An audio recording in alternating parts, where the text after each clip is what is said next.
COVID's dangerous. It's lethal. It's a bit like the beef Notorious B.I.G. used to rap about when he said, beef is when your moms ain't safe up in the streets. Beef is when I see you, guaranteed to be in ICU. And I see you making an ass out of yourself. Yes! So I was trying to think if there's anything perhaps worse than our pullout from Afghanistan. At first, Saigon pops into your head, but compared to this, that now looks like a Rockettes dress rehearsal. But I did, in fact, find something worse than the Afghanistan cut and run. It's the president's defense of it. Still a lot of pandemonium outside the airport. Well, there is, but look, but no one's being killed right now. God forgive me if I'm wrong about that, but no one's being killed right now. We got 1,000 somewhere, 1,200 out yesterday, a couple thousand a day, and it's increasing. We're going to get those people out. But we've all seen the pictures. We've seen those hundreds of people packed into a C-17. We've seen Afghans falling. That was 4 days ago, 5 days ago. What does that even mean? It was 2 days prior, not 4. Of course, I blame that damn racist math. But to be fair, who doesn't lose track of time when you're in hiding, constantly nursing an ice cream headache? And as for no one's being killed right now, if Joe sets the bar any lower, I'll be able to drink at it. So, it's time once again for... Great job there, Joe. So, yeah, Joe sat down in an interview with George Stephanopoulos. Joe was sitting. George was standing on a milk crate. So does the chaos no longer matter because it was, as he pointed out incorrectly 4 or 5 days ago? And did he get the date deliberately wrong considering the interview was pre-taped? Does he even know where he is? We haven't seen a leader this asleep at the wheel since Ted Kennedy and Chappaquiddick. Yeah, thank you. What a strange, nonsensical answer. Is he really this incompetent, or did he inhale too much of that spray tan? But every time you think Joe Biden is bad, remember what Canada has. It is exactly the example of the kinds of things you need to do to counter the she-cession and turn it into a she-covery. She-cession? She-covery? He really is full of sheet. Apparently, the U.S. #1 export is no longer crude oil. It's woke stupidity. Except apparently in the Taliban, who have up to this point taken more questions than Joe Biden.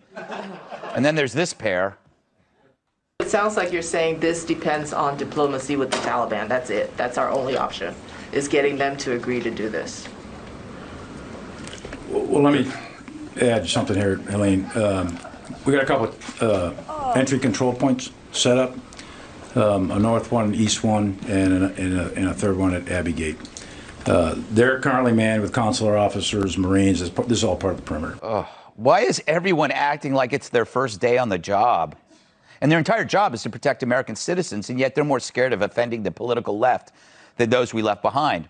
He definitely doesn't put the millie in military. Just let that marinade.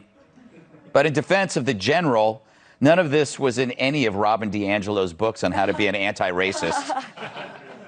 But it sounds like Joe thinks we should have gotten out a long time ago. It sounds like you think we should have gotten out a long time ago. We should have. And accept the idea that it was going to be messy no matter what. Well, by the way, what would be messy? If we'd gotten out a long time ago, getting out would be messy no matter when it occurred. Maybe he's right. But he could have tried to make it a little less messy. But it feels like the only one who can get major control over anything in this country is Britney Spears' father. Joe says we anticipated all of that.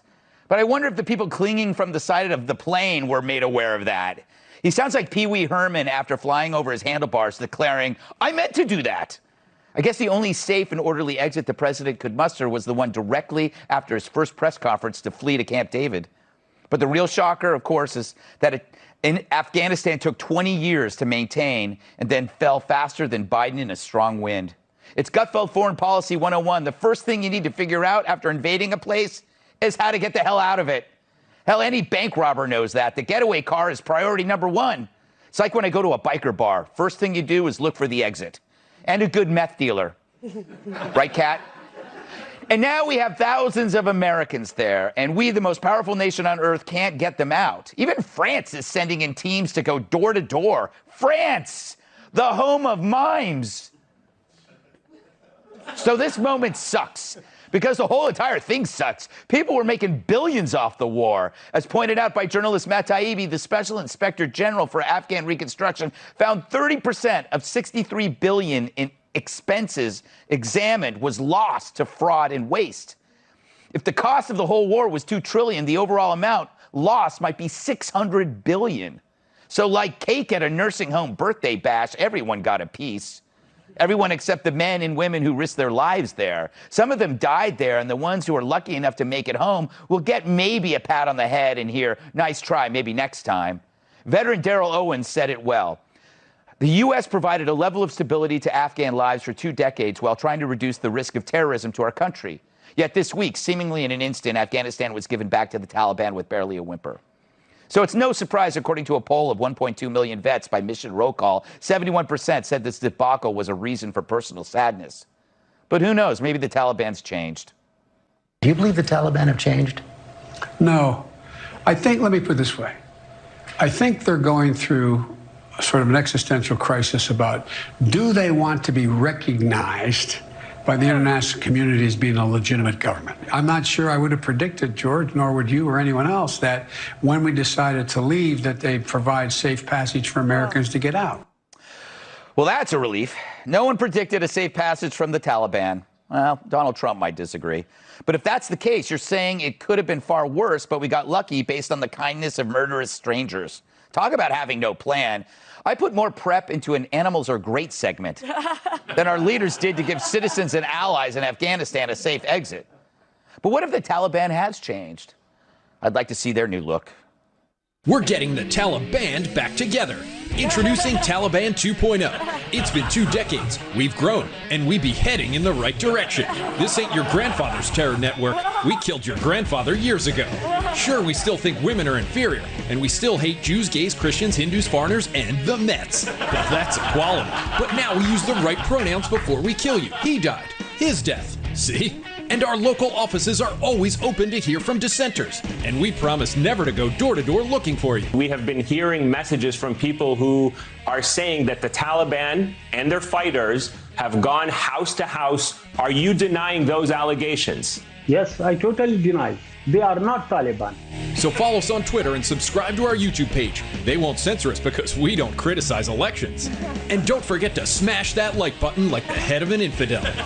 Warning, Taliban 2.0 cannot guarantee the rights or safety of LGBTQ citizens, women, animals, or any living creature.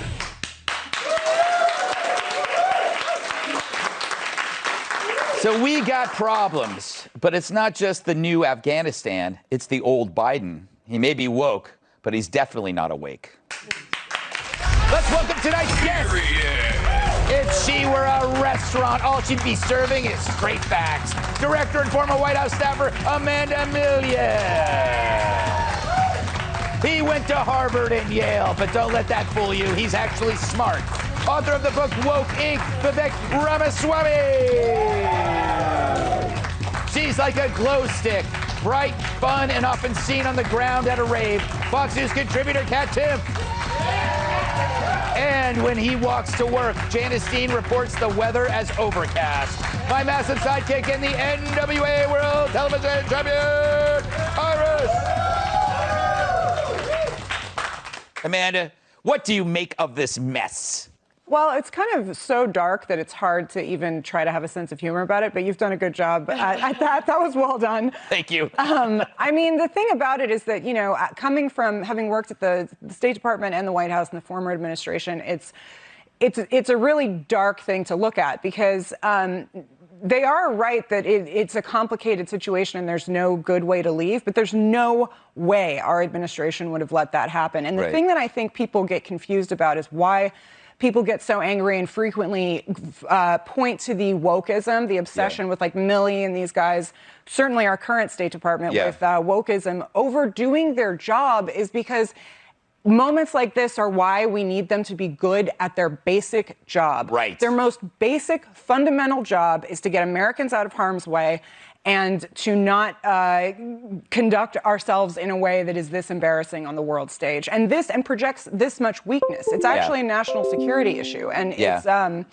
so that's what's really frustrating. I think that's gotten lost, is that a lot of times it's easy to sort of joke about it, like, they're not looking at, they don't have the instructions on how to get out of Afghanistan in the White Fragility book, which is true.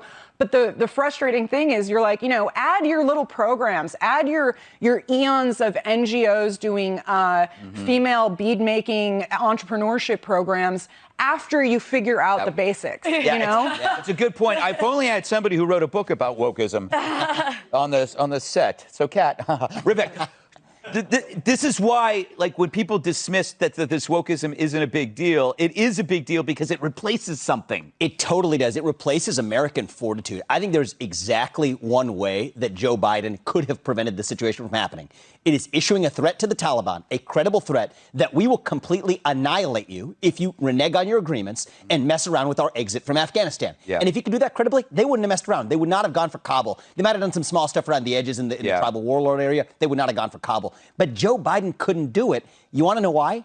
Because he is obsessed with self-criticism of the United States. And even the Taliban knows that he thinks he doesn't have the moral standing to back up that threat. So that's why they went for it. And I think that's the way that wokeism destructs America on the global stage, is it reduces our moral standing to use extraordinary force precisely when we need it most. So I think that's part of it. I also just think it was incompetent. I mean, if you're Joe Biden, why wouldn't you go in the winter, okay? We have a thing called a football season in America. Yeah. The Taliban, they have this thing, I'm not even kidding you, fighting season. Yes. It is summer. Yeah. So guess what? In winter, it's cold. They have snow. That might have been a good time to go, but instead he wants the symbolism of doing it before 9/11. Now we're going to have the symbolism of the Taliban flag flying on top of the U.S. Embassy on the 20th anniversary of 9/11 when those planes hit those towers. I never thought I'd see the day, and here we are. Yeah, it's true. It's true. It was all to bake it before a date. And then when you choose a date and that you tell everybody that's what's happening, and you do it when they fight. It's a bit strange that they have a fighting season, but... Well, we all kind of have a fighting season. That's true. Mine's year-round. Let's be honest. Yeah, mine's literally 2 or 3 days a week when I'm home. It's like... Yeah. Oh, Joe. I get it. It's hard to admit when you're wrong, but what are we doing? We need to respect our boots, but we got to get rid of the suits. Like, if there is anybody who's thinking about not voting this year, if this is not what we've seen to get you going, there should be record number of votes going when the Senate and the House is up. Because how is any administration? I mean, I'm not a rocket scientist, but the first thing I would have done was I would have killed their social media platform. You realize the Taliban is not only pushing their propaganda, they're also using it to find where people are hiding. That flag on the building went everywhere. They're getting world recognition. But yet, if you say a bad thing about somebody, or if you were in the 5th grade and said the wrong thing, you're canceled or whatever. But here's a platform where people are actually dying. Right. We're seeing it on the streets. We're getting text messages and messages from all around the world, hearing about people being shot at and kept away from airports. And we're seeing all these horrible things. And all we've gotten so far is a scathing email. Right. That was sent. By the UN. That's the UN. We sent a scathing email. Not working. Yeah. Great point. How about, just send, you know what? I get it. You're woke. Maybe just send the video of the bomb that President Trump dropped. Yeah. You know what I'm saying? Maybe send that.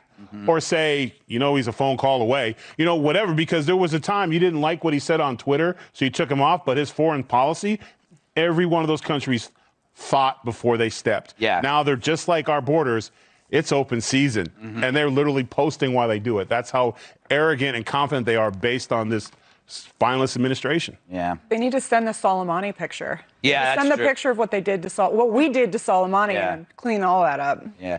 Kat, what I miss is, listening or reading any of Chrissy Teigen's tweets about the Taliban. I think there's a big empty space. I think that she might have been able to solve this. I think so too. Her withering wit. Yeah, absolutely. I, for one, was very shocked to hear Biden say that he doesn't think that the Taliban is killing people. Because I've seen the videos and not a mask in sight. Yeah. Okay, none of them. Yes. So, and like, they're not, they're also not using their platform to encourage vaccination. That is true. So, murderers, Yeah. all on their own. I mean, look, it's so gross to watch so many of these things on so many levels, and not least of all, that news conference with the generals, those top military guys complaining about erroneous reporting. Right. After the years of that they fed us about this war and putting people in harm's way based on lies, cry me a river. Shut up. Only one from Kat today. Okay. Yeah. You get 2 more for the rest of the show. So parse them out. I don't have any more planned. Well, okay. Well, then. Depends on where it goes, I guess. Okay. All right. Up next, it's a dumb ambition, putting racism into addition. I think he's checked out at this point. Math is all too white, says one teacher who's not too bright. According to a professor at the University of Michigan, home of the Wolverines and also apparently idiots, math is dominated by whiteness and racism. And that whiteness, says Deborah Ball, plays a key role in explaining racial disparities in math performance. Here she is on a recent podcast. I think it's been quite difficult to figure out how to surface and unpack the ways in which mathematics, for example, is a harbor for whiteness. But what's also very difficult is to get people to see how the very nature of the knowledge and who's produced it and what has counted as mathematics is itself also dominated by whiteness and by racism. My ability to articulate the role that white supremacy plays in teaching wouldn't have been evident earlier in my career, although I had a sense for it. Dominated by whiteness. What does that even mean? I'm sorry, that doesn't add up. And I'm white. Because the math thing, white, it doesn't add up. Meanwhile, 2 money managers have created an exchange traded fund, or ETF, that's a business term, Kat, that avoids investing in companies that go woke. It's called the American Conservative Values ETF. It excludes companies that have been the worst offenders when it comes to woke capitalism, while also avoiding left-leaning legacy media or companies that have been hostile to conservative values. The founder told Fox Business, quote, "All these funds clearly were narrowly going after issues that didn't resonate with me as a conservative. Over time, I became baffled why no one has ever stepped in and offered products for conservatives. If half of that money is conservative, it seems like a huge opportunity." Crap, he's right. Why didn't I think of that first? Probably because I've been too busy doing this. I love to combine exercise with my morning commute. And obviously, I don't like to get stopped by people because I'm famous. That's hence the disguise, Vivek. If only someone wrote a book about wokeism in the workplace. I'm going to keep plugging that. I have a theory. It's probably not even mine. Is there going to be some kind of unconscious discrimination when people start hiring and you sense that somebody is woke-centric and you think, wow, if their operating system is to seek out patterns of systemic racism in everything, I don't want to hire that person because that person's going to make my life and everybody's lives hell. So this is going to actually redound and cost people, they're not going to get hired. It's just going to continue dividing us. And that's the thing that bothers me about the ETF. Look, if this was Shark Tank, we're betting on it. I'm actually in. If the guy has half a brain, there's actually a big opportunity. Yeah. He's right. But just speaking as an American citizen, I don't love it, right? Yeah, if we're going to have 2 sets of mutual funds, we're going to have 2 sets of coffee, we're going to have 2 forms of baseball, I don't think we have a country left. Because at the end of the day, the private sector, the economy, is supposed to be the thing that brings us together, irrespective of whether we're black or white or Democrat or Republican. And once we have a Democratic version and a Republican version of everything in the economy, I think that's when we're on the road to civil war. And I think that the same thing you said about when you hire somebody, that's the new power structure, right? Wokeism and critical theories about challenging the power structure. Well, that is the new power structure. And people are going to use the same tool in reverse. I don't think we're going to have a country left at the end of it. I mean, seriously, that's why I wrote the book, is I think that we need to get beyond each side trying to cancel the other in reverse. And there's great money to be made on both sides by doing it. But I don't think that's going to leave the country better off in the end. And I think we got to figure out new ways of actually just having a private sector where people buy things and it's cool and it doesn't matter what you are. I feel like we have 2 separate economies already, Tyrus. One is called capitalism and the other one is called Democrats. But anyway, that's my thought. Yeah, I'm with you there, those who have and those who don't. Yeah, I get it. Jim Crow would be very proud of this. because it's a very polite way of saying you're not good enough. Because, and I also think it's arrogance. First of all, whenever I meet anyone in life, anytime I meet anyone who tells you they have a special gift, like I have a sense for it. Do you have any verification for that? Or is this just you? Yeah. Because you're a moron. Yeah. And take the mic away, because last time I checked, Asia and India seems pretty hip on math and science and history, etc., because they want to be doctors, lawyers. They want to contribute to the world. They want to be able to build something because that's their way out. And in America, we have two problems. One, the media, especially in my community, we don't see Sprite commercials about becoming a doctor or a mechanic or doing something like, if you put this into your education, if you take the time to study and learn algebra and calculus and these things, it's going to transition to a guaranteed job you put the work in. No, you're going to be a rapper, a wrestler, play in the NFL, play a bit. All those things, even if you're the best at where you're at, doesn't mean translates anywhere. And we don't, and they're now saying, listen, we know you can't do it, so don't worry about it. Yeah, brutal. We'll take it. Yeah. We got it. And that in itself is the most polite racism you have ever seen. And they can sit with a straight face and be like, we're trying to help you. Yeah. Because we know you can't pay your bills because you need us. So don't worry about math. We'll take those jobs. Yes. Don't worry. Kat, the language, you always know you're part of some kind of incoherent cult. Yeah. When the lexicon is so stupid. Like, it's a harbor for whiteness. Yeah. Let's unpack this. Yeah. This is garbage, gobbledygook. And I hate using that phrase. Yeah, as you were reading it, I blacked out. Like, I have... And you do that a lot. Usually not in the day. Like, it's usually like on the weekends, okay? I'm not crazy. I just like to have a good time. Yes. But it's also easy because it's just the same words. You kind of arrange them however you want. Right. And if there's the threat of, if you dare say that there's anything wrong with my word salad, then you're a racist. Exactly. It's foolproof. It's way easier than learning math. I mean, I hated math in school. I would have loved to have just been able to say, as a white ally, I'm not going to learn this. That's exactly right. Way easier. Way easier. What do you think, Amanda? Yeah, I would have done the same. I wish we had that. I wish we had that because I was really bad at math. No, I think obviously it's totally polite racism, and it just does everything it can to push the issue. I mean, once they go past the subjective humanities into, which by the way isn't subjective, into now doing it to math is insane. On the other topic, though, I got to disagree with you guys on the conservative doing their economic thing, because I actually think we need our own chamber of commerce. I mean, the thing is, I too think it's bad for the country. I just think we're farther down the timeline than you do. We're already there. They've been doing it to us for so many years that this is how it is on social media and film. I mean, I argue about this all the time because of my production company, but I usually make the argument that, yes, of course, the economics and the culture would be better if it is not divided in any way at all politically and it's all one thing. Yeah. We are so far from that. Yeah. That, like, what I want and what I think would be good for America is we're so far from that at least it would be nice to have some people fighting for us. It would be nice, like, I think what Teal Capital, it's actually kind of a good step in the right direction. Yeah, I mean, Amanda, I hear you on that. I just worry that this culture war ends with the left actually infecting the right, where the right just starts doing everything back in reverse. And Tyrus, I want to tell you a little bit about the Asian American community. Thank you for calling out the Indian American community. But at the end of the day, they're acting like victims now, too. And the second generation kids want to pretend like they're bad at math because now math is racist. It's not cool to be good at math. So it brings everybody down when everybody infects each other. All right, we've got to move on.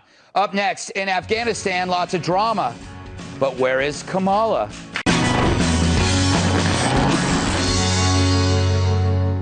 Not a peep from the Veep. Not a holla from Kamala. Yes, it's been many a day since Ms. Harris had something to say.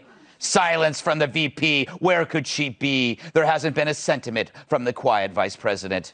Turmoil in the Middle East, and her presence is decreased.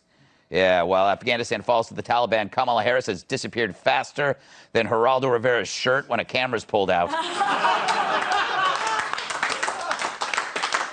Looks pretty good there.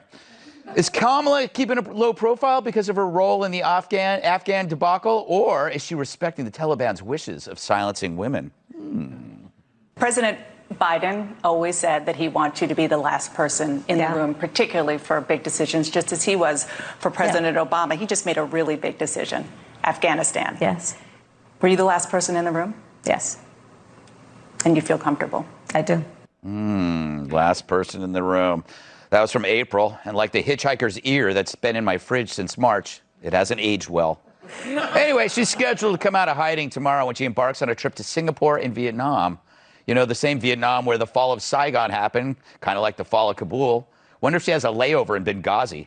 But oddly, despite her incompetence, she's closer than ever to the presidency, because it's a presidency in super bad shape. So really, who's laughing now?